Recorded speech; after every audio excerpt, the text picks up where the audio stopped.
사도신경으로 우리의 신앙을 고백하며 1월 5일 새해 기도회 시작하도록 하겠습니다. 나는 전능하신 아버지 하나님 천지의 창조주를 믿습니다. 나는 그의 유일하신 아들 우리 주 예수 그리스도를 믿습니다. 그는 성령으로 잉태되어 동정녀 마리아에게서 나시고 본디오 빌라도에게 고난을 받아 십자가에 못 박혀 죽으시고 장사된 지 사흘 만에 죽은 자 가운데서 다시 살아나셨으며 하늘에 오르시어 전능하신 아버지 하나님 우편에 앉아 계시다가 거기로부터 살아있는 자와 죽은 자를 심판하러 오십니다. 나는 성령을 믿으며 거룩한 공교회와 성도의 교제와 죄를 용서받는 것과 몸의 부활과 영생을 믿습니다.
기도에 시연해 주신 하나님의 말씀은 사도행전 10장 34절에서 43절입니다.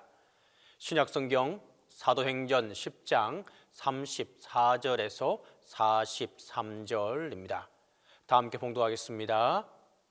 베드로가 입을 열어 말하되 내가 참으로 하나님은 사람의 외모를 보지 아니하시고 각 나라 중 하나님을 경외하며 의를 행하는 사람은 다 받으시는 줄 깨달았도다.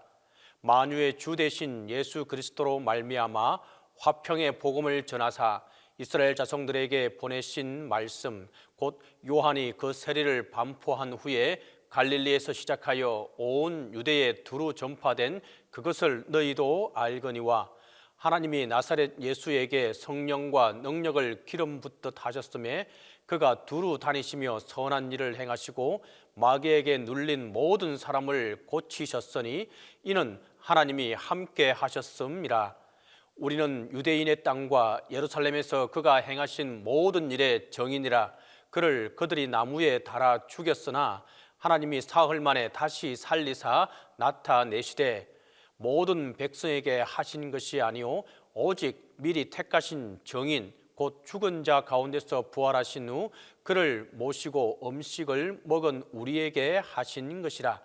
우리에게 명하사 백성에게 전도하되 하나님이 살아있는 자와 죽은 자의 재판장으로 정하신 자가 곧 이 사람인 것을 정언하게 하셨고 그에 대하여 모든 선지자도 정언하되 그를 믿는 사람들이 다 그의 이름을 힘입어 제사함을 받는다 하였느니라.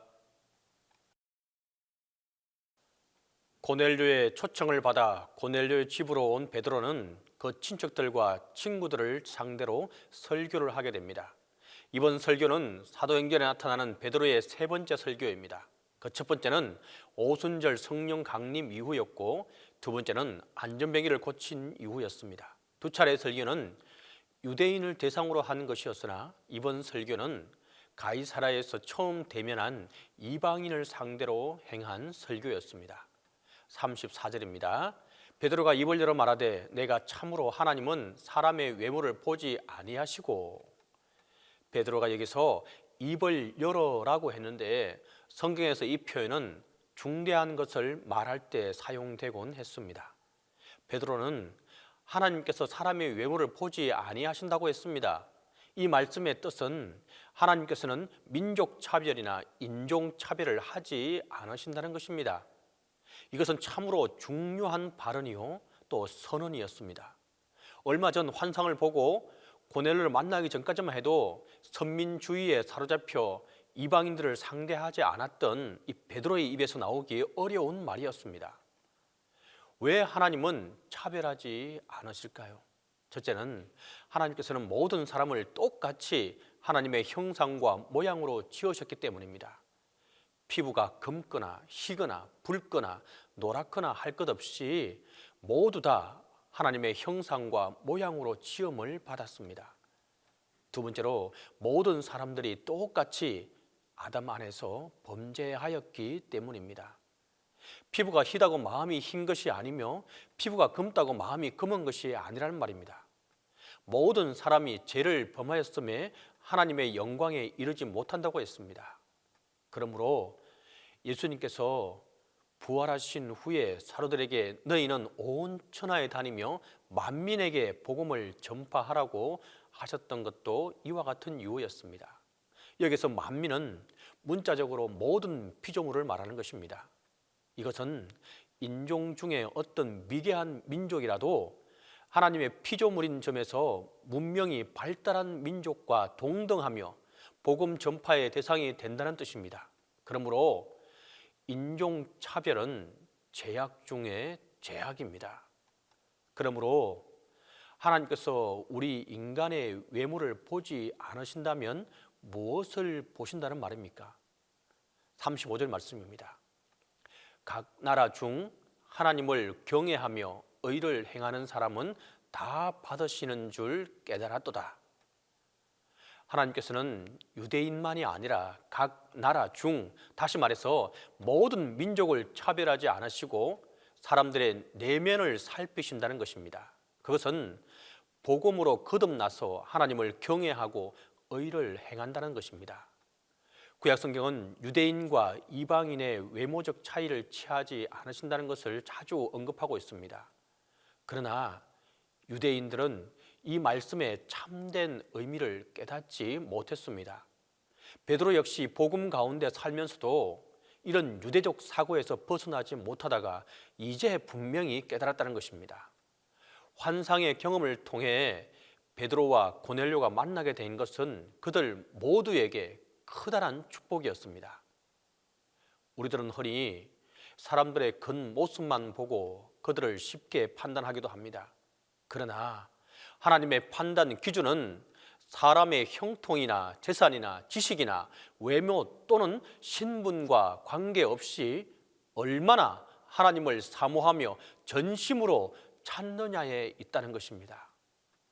39절부터 40절입니다. 우리는 유대인의 땅과 예루살렘에서 그가 행하신 모든 일의 정인이라. 그를 그들이 나무에 달아 죽였으나 하나님이 사흘 만에 다시 살리라 나타내시되. 사도직의 사명이 무엇인가를 또 보여주고 있는 장면인데 그것은 정인이라는 것입니다. 유대 땅에서의 예수님의 행적에 대하여 고넬료와 기타 이방인들이 간접적으로 들었겠지만 이 베드로와 다른 사도들은 주와 함께 3년간 동행했고 또 그의 십자가와 부활을 목격하고 그 정인이 되었던 것입니다. 그러므로 예수님의 모든 행적을 목격한 사도의 생생한 증언은 듣는 사람들의 신앙을 불러일으킬 수 있었던 것입니다. 베드로는 예수님께서 죽었다가 다시 살아나신 사실을 증언했습니다.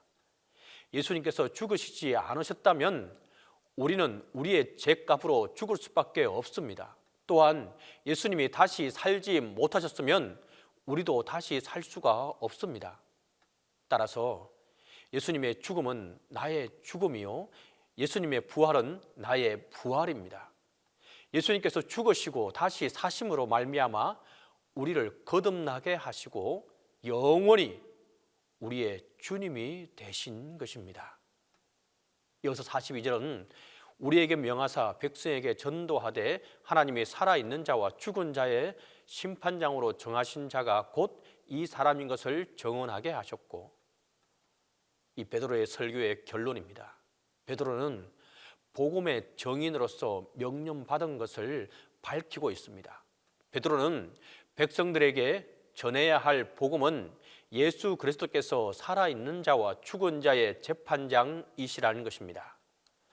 살아있는 자와 죽은 자에 대한 언급은 모든 인류가 심판받음에 있어서 한 사람도 제외되지 않음을 가리키는 것입니다.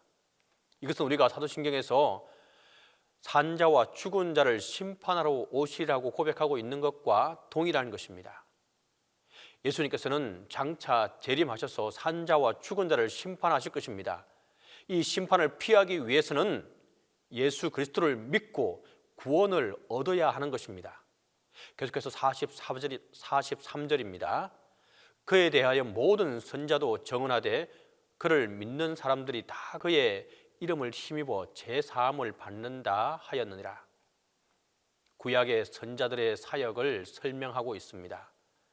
구약의 선자들의 예언의 초점은 이 세상의 구세주로 오실 예수 그리스도에 관한 것이었고 그를 믿는 사람들이 다 그 이름을 힘입어 제사함을 받는다는 것이었습니다.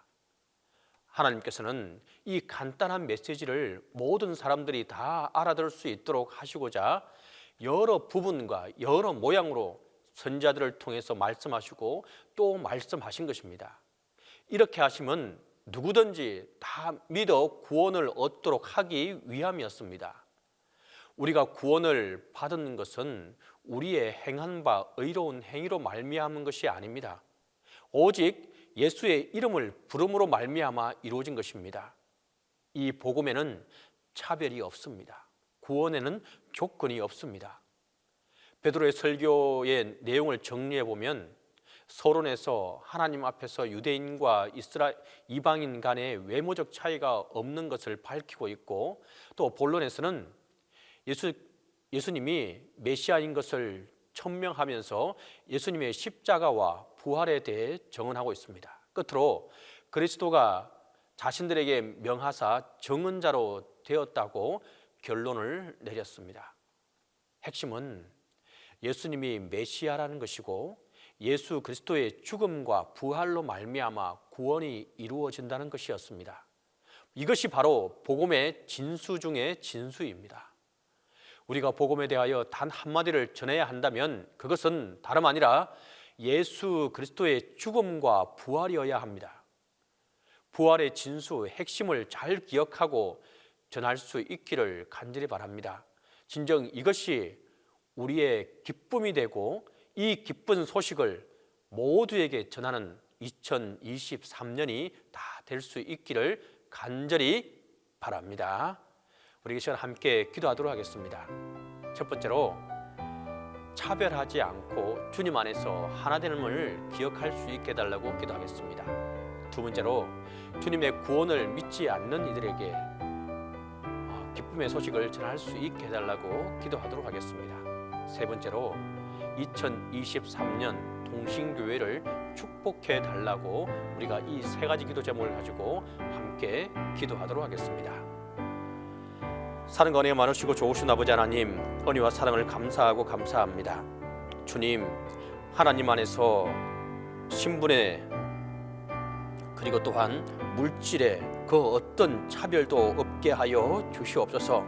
하나님의 말씀 안에서 우리 모두가 평등함을 기억하게 하시고 하나님의 구원 앞에서 모두가 평등함을, 하나님의 심판 앞에서 모두가 평등함을 기억하며 하나님 안에서 바로 설 수 있도록 도와주시옵소서. 하나님의 복음만이 증거하게 하시고 하나님이 우리를 구원하심에 대해서 그것을 온전히 증거하는 2023년이 될 수 있도록 하나님께서 도우시고 함께해 주시옵소서. 주님의 뜻 가운데 2023년을 시작하였습니다. 주님, 이 기쁜 소식을 온전히 많은 이들에게 증거하게 하시고 아직도 이 기쁜 소식을 알지 못하는, 주님의 죽으심과 부활에 대해서 알지 못하는 모든 사람들에게 증거하되 하나님께서 증거할 힘을 주시고 우리의 입술을 열어 그들에게 다가갈 수 있도록 하나님 힘 주시고 함께해 주시옵소서.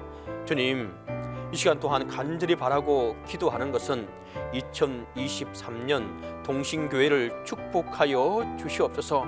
주님, 동신교회를 이 땅에 특별히 이곳에 세우시고 오늘까지 오게 하신 것 감사하고 감사합니다. 지난 2022년도도 그 어려운 상황 속에서도 주님의 도우심과 은혜 가운데 또한 주님의 인도하심 가운데 지금까지 오게 된 것을 고백합니다. 주님, 2023년 더 어렵고 힘들다고들 말합니다. 하나님, 하나님의 도우심이 없이는 한 걸음도 나아갈 수 없음을 고백하오니 주님, 동신교회를 기억하여 주시고 주님의 도우심과 주님의 은혜를 베풀어 주시옵소서. 그래서 이 교회가 하나님의 온전한 구원을 전파하게 하시고 그 기쁜 소식을 전파하는데 소홀을 하지 않도록 도와주시고 주님의 뜻을 온전히 이루어가는 귀한 교회로 세움을 받게 하여 주시되 하나님의 도우심이 함께하는 교회가 되게 도와 주시옵소서. 이 교회에서 함께 사역하는 또 한 주님의 뜻을 이루어가고자 하는 모든 성도들에게 하나님께서 동일한 은혜와 사랑으로 함께해 주시고 주님, 이곳에서 말씀의 충족함이 있도록 도와주시고 하나님의 뜻을 올바로 깨닫고 증거하는 우리 모두가 되게 하여 주시옵소서. 주님, 담임목사님과 함께 해주시고 담임목사님을 주님께서 붙들어 주시옵소서. 영육간에 강건함을 주시고 주님께서 함께해 주시옵소서.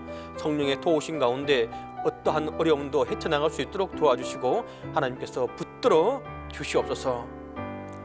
이제는 주님께서 가르쳐주신 기도로 기도에 마치도록 하겠습니다. 하늘에 계신 우리 아버지, 아버지의 이름을 거룩하게 하시며 아버지의 나라가 오게 하시며 아버지의 뜻이 하늘에서와 같이 땅에서도 이루어지게 하소서. 오늘 우리에게 일용할 양식을 주시고 우리가 우리에게 잘못한 사람을 용서하여 준 것 같이 우리 죄를 용서하여 주시고 우리를 시험에 빠지지 않게 하시고 악에서 구하소서. 나라와 권능과 영광이 영원히 아버지의 것입니다.